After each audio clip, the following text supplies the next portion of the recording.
Hello friends, welcome back in your favorite channel, that is Easy Way to Learn with Preeti. I am Preeti, your host and educator, and you all are watching your favorite channel. तो चलिए start करते हैं। आज का जो है हमारी last poem है aunt Jennifer's tiger, that is from Flamingo class 12।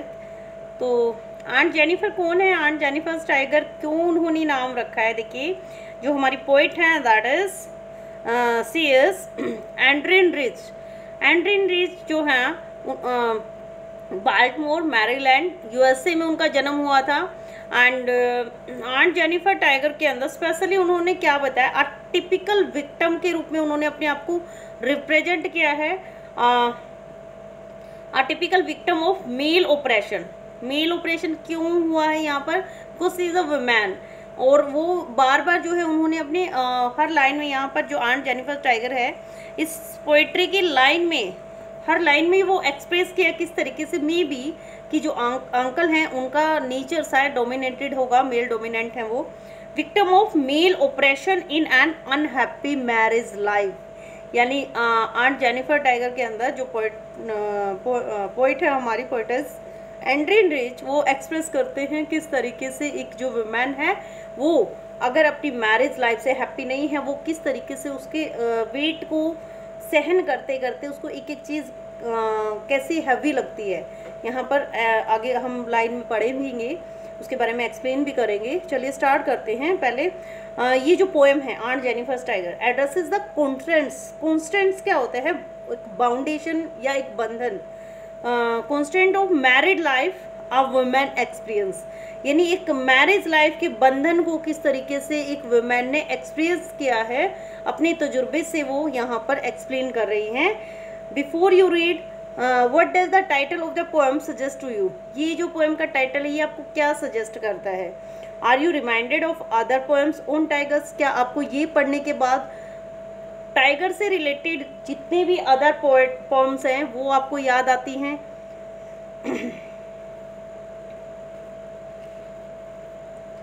Aunt Jennifer's tiger, aunt Jennifer के जो टाइगर है, इट मीन्स कि यहाँ पर इमेजिन किया गया है कि वो जो है पुराने टाइम में कढ़ाई बुनाई का काम होता था, एक फ्रेम के रूप हम फ्रेम लगाते थे, उस पे कढ़ाई करते थे। तो आंट जेनिफर वहाँ पर टाइगर ड्रॉ कर रही है।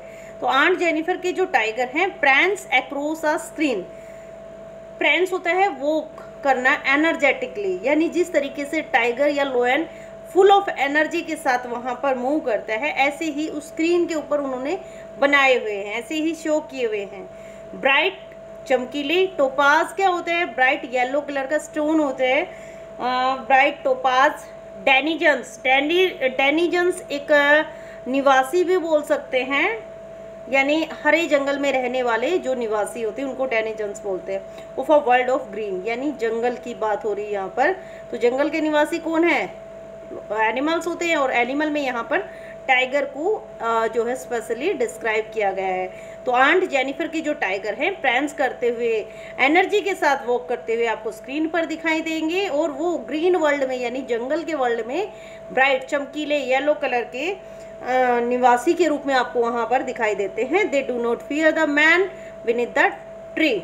उनको किसी भी तरह का कोई भी फियर नहीं है, डर नहीं है। मैन, आदमियों का। कौन से आदमी? बीनेथ द ट्री, यानी पेड़ के नीचे जो आदमी है उन लोगों का, उनको कोई डर नहीं है। किसको? टाइगर को। टाइगर और लोयन वैसे भी डरने वाले कहाँ होते हैं, उनको किसी का डर नहीं होता। दे पेस, पेस होता है एक एक कदम चलना। They pace in sleek, sleek होता है स्मूथली, बहुत ही आराम से।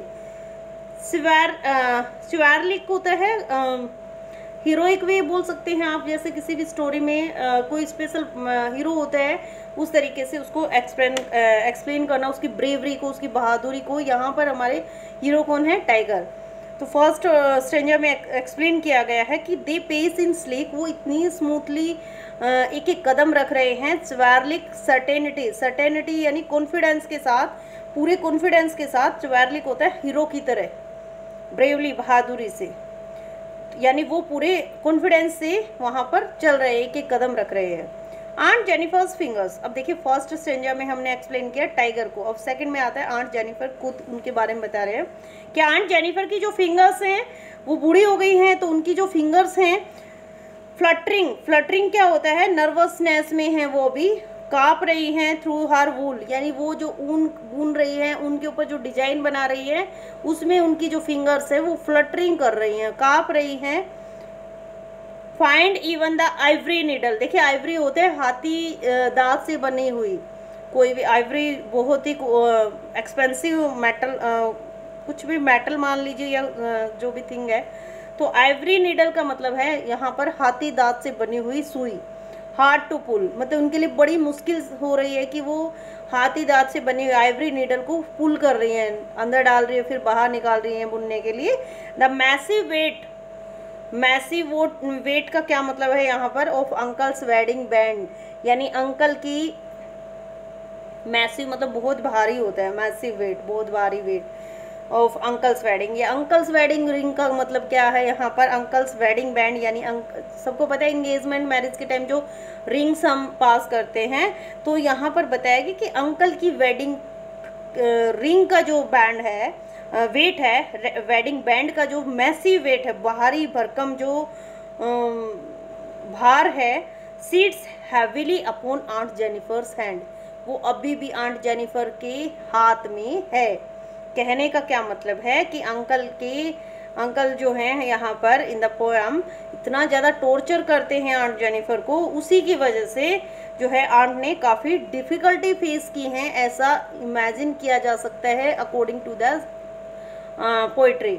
यहाँ पर पोम की लाइंस के अकॉर्डिंग यही समझा जा सकता है कि जो मैसिव वेट है अंकल की वेडिंग बैंड का, वो आज भी आंट जेनिफर के हाथ में जो है बहुत ज़्यादा भारी भरकम वेट को वो आज भी महसूस कर रही है, यानी पत्थर की तरह उसको जो है महसूस किया जा सकता है। वो चाची जो है, आंटी जो है, वो उस अंकल की जो वेडिंग बैंड है उसको बहुत भार महसूस कर रही है, मतलब बहुत ज़्यादा हैवी महसूस कर रही है।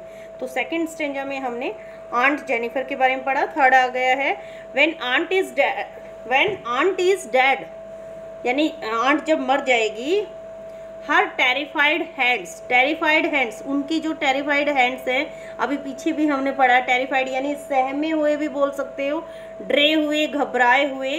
तो आंट के जो टेरिफाइड हैंड्स है विल लाई, वो उनके हाथ जो है ऐसे ही रहेंगे, स्टिल रिंग्ड, यानी उनके हाथ में रिंग हमेशा रहेगी, विद ऑर्डिल्स। ऑर्डिल्स क्या होता है, अनप्लीजेंट एक्सपीरियंस बोल सकते हैं आप। ऑर्डिल्स यानी जिस लाइफ के ऐसे एक्सपीरियंस जिससे आपको खुशी नहीं मिलती है, unpleasant experience. She was mastered bye, यानी उसने अपनी लाइफ में बहुत सारे ऐसे एक्सपीरियंस किए हैं, बहुत सारे ऐसे मोमेंट को उसने एक्सपीरियंस किया है जिससे उसकी जो लाइफ है बहुत ज़्यादा जो है सैड है।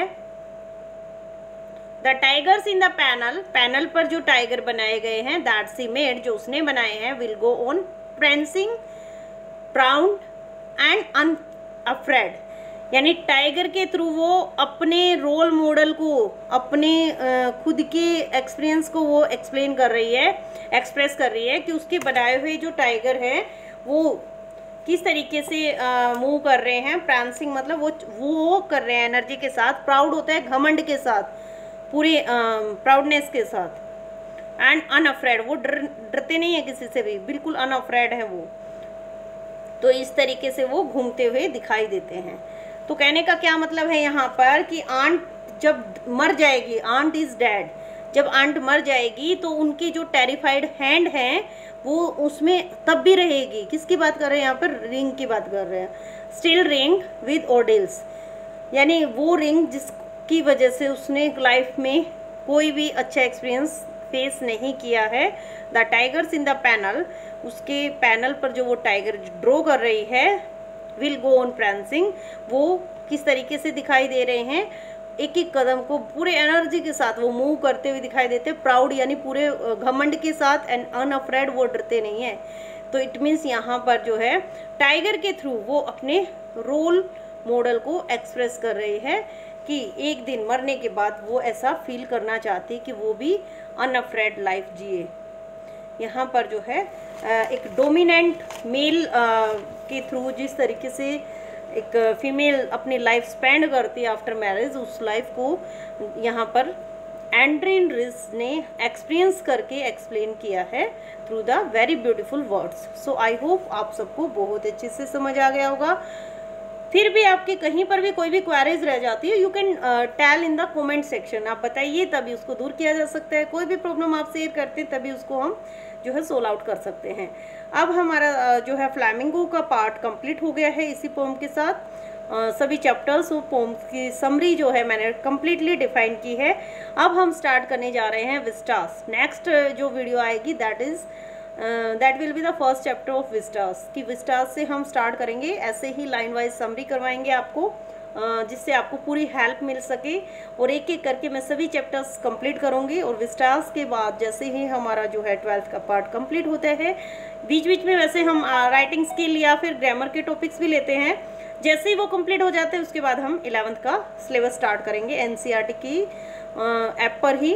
तो स्टूडेंट जो भी नए जुड़े हैं या जिन्होंने फर्स्ट टाइम हमारा वीडियो देखा है, वो सभी सब्सक्राइब कीजिए सबसे पहले, और वीडियो को जो है लाइक कीजिए, अपने सभी फ्रेंड्स के साथ शेयर करते रहिए।